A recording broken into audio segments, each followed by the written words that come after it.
Both of the Saints' top draft picks, of course, starting in their very first NFL game. That's tall timber to ask of young players, but obviously these guys are being asked to do this because they have the ability to do it and the expertise and thought process of the New Orleans Saints management and coaching staff. Cameron Jordan might take a little bit longer to get where you want him to get playing defensive end. Mark Ingram, a little bit different for a running back to ingratiate himself into the NFL and contribute quickly. Ingram didn't have a great opportunity in this game because of the nature of the game, but obviously he'll be a primary running back, a feature back, if you will, for the Saints as time goes on. Well, the Saints, of course, losing, but the good news is that the NFC South really didn't perform that well this first weekend of the NFL season. As you look at what transpired in the NFC South, the Saints really aren't in that bad a shape because, gentlemen, they really struggled across the board as you look at what transpired across the NFC South. The Atlanta Falcons getting waxed by the Chicago Bears 30-12. The Carolina Panthers blowing one in the fourth quarter. Arizona rallies to beat them 28-21. And Tampa Bay got whipped by the Detroit Lions, losing that game at home. So, gentlemen, let's start with you, Torrance. Obviously, when you see everybody else losing your division, you get a mulligan of sorts in golf terminology. I understand you're learning how to play golf. You should understand that. Yes, I had a couple mulligans yesterday. There you go. But just a couple? Just a couple. Just a couple. Didn't sure. Hey, second time playing, didn't lose any balls. But the one thing we can take from this is everybody lost. It's still even in the inside the division. The one thing is you lost to a conference team. So later on, it can hurt you if you're tied up with another team that's in your conference and trying to see who's going to get in the playoff.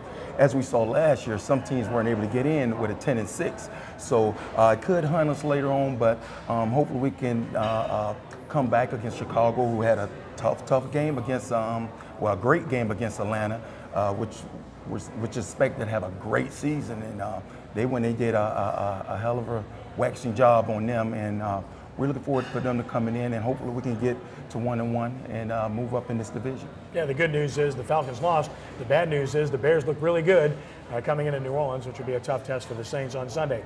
Brad, he alluded to the Falcons. The Carolina Panthers is a start-over situation with Ron Rivera and, of course, Cam Newton. And what a debut he had for a first game in the NFL as a starting quarterback. To put up the numbers he put up, that's awfully impressive. Well, he is an impressive youngster, and I think a lot of people expected that of him. I think that's a club that you have to watch out for in this division because occasionally, even last year as we saw, you get beat by a team that you don't anticipate being beat by. And Cam has, again, a lot of expectations behind him, but he's apparently a confident young man, and we'll see how that team develops. So they're not going to be, when they come to New Orleans or when we go down here, that's no piece of cake either. Certainly, we dodged a bullet this week by our other division rivals losing, but they will continue to get better too. And of course, as we always say, it's not so much what you do at the beginning of the season, Kenny. It's how you're looking at the end of the season, how healthy you are, and what kind of a role you're on toward game 14, 15, 16. Brian, on the whole division from your perspective, but let's start with Tampa Bay because here they are, winning 10 last year, young team, fashionable pick to get better. I really think that this work stoppage affected them more than maybe any other team in the NFL. They were young, they were talented, they had some forward momentum, and then it was like, stop. So they got no reps in the offseason with young players that desperately needed it, more so than a veteran team. Agree? Yeah, I agree. Raheem Morris now is being accused of talking with players during the lockout. So whatever he said to him, if he did speak to him, he didn't relay a good message, obviously. That's a bad loss. Yeah. Now, Detroit's an up-and-coming team, Kenny, as we all know, but that's a bad loss. You can't open the season at home and lose. But you know what? Go back to the Atlanta-Chicago game, Kenny. I'm not so sure that Chicago's that good or Atlanta's that bad. That's a bad loss for Atlanta as well. But keep in mind that Atlanta lost to Pittsburgh last year to open the season in overtime. They come back and win 13 of the last 15 games. So we'll wait and see on that. This is still the division for the Saints to win. This is still their division to lose. And until I see otherwise, I still think they're the team to beat, the team to lose it. They're the team.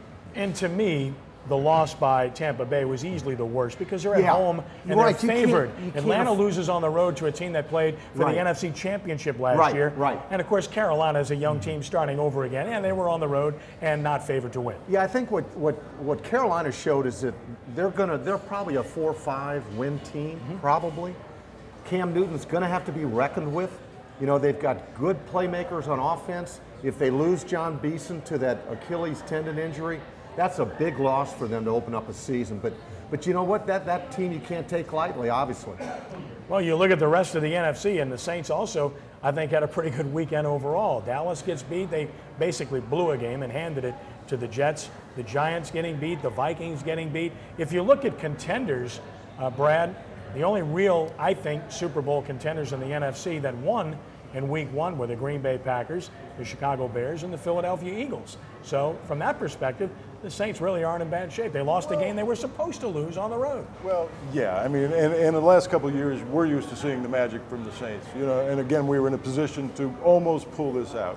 So as Saints fans, you know, I think we can see plenty of positive signs here for the team. We know we've got a juggernaut offense. As everybody on the panel has said, we need to come some ways with our defense and gel that up. But once we do that, and I think should we stay healthy there, as we get farther along into the season, we see that gel come both in the defensive backfield. On the line, we'll have Will Smith back in the lineup. We hadn't discussed how much he may have meant to the team not being present. So I think there's plenty of positive things to hang our hat on going forward. Torrance, the so-called dream team in the NFL this year is the Philadelphia Eagles because of all the acquisitions they made in the offseason to support Michael Vick. First of all, what do you see in Vick? Do you think he can sustain that over an entire season and be an elite quarterback and take a team to a Super Bowl? Or do you think that he's just a guy that's going to have some great games from time to time and be inconsistent? Well, we look at Vic for what he did last year. Big was a great guy. Now, looking at Philadelphia is a great paper team. You know, looking at them on paper, they look great. They have all the good names, the big names. They have all the athletes. They have all the talent right now. But the one thing everybody is not looking at is their O-line. Their offensive line is suspect, and Vic is doing a lot of running around. He's getting hit a lot. Will he be able to hold up? We don't know. But we know they have another quarterback with the same ability that he has that is a backup. And I think that's a great pickup by them to go out and get Vince Young, because I think he will be playing. When, I don't know. But if that O-line doesn't shape up, they're going to have problems. All right, let's go through all three of you guys about the NFC and about maybe a team that could surprise, that people are overlooking. I think we all agree the Packers are a legitimate threat to win the Super Bowl. Philadelphia is a legitimate threat to get to the Super Bowl. The Bears, the Falcons, the Saints, I think if you look at the mix, probably starts right there, and then you have another tier and then a bottom tier. Brian, is there one team in the NFC that you see that we're not talking about, that's not on that top tier, that could be a surprise this year? Yeah, to me, Detroit jumps out, Kenny. It's the kind of team where, like Tampa Bay, I'm not ready to put them in that wild card grouping yet, but they've shown in the preseason that they're a solid football team, and if they continue to grow, I think they've got the makings of a pretty good team. And if they hang around, they could make that wild card spot. I think that's one team to look at. Yeah, can they keep Matthew Stafford upright? Well, that's the key, and that's the key in St. Louis with Sam Bradford. With Sam Bradford. So, you've got to keep those young guys up, and in that case, they got to keep Matt Stafford up. Brad, what about you? Which team in the NFC? Did I steal your team? Well, yeah, but basically, Sorry, I apologize. But Does it all the you know time. what? Like usual, I agree The with nature of Brian. the guy. No, I certainly agree, and it's been prophesized by many people that Detroit has a young, up-and-coming club this year. When we talk about Tampa Bay in our division, that was a bad loss for them, but I still think that team has a lot of young talent. Now, how Raheem Morris directs that club throughout the year, we'll see. But Josh Freeman back there, quarterback, who's a prototypical quarterback today, 6'5", 250 pounds. I still think that club is going to be a club to be reckoned with. But as far as the dark horse, Detroit. All right, Torrance, do they steal your thunder? Well, yes, but I like Detroit. You have to understand, I like Detroit because of the defense. If you look at their defense now with the young guys that they have right now, look out. Defense wins Super Bowls. Good enough. When we return in just a moment, we're going to put Mr. Walsh on the hot seat, a regular feature of our show, so get set. You won't want to miss this when we return in just a moment with more of Sports NOLA TV here on WHNO Television, live from New Orleans Hamburger and Seafood Company.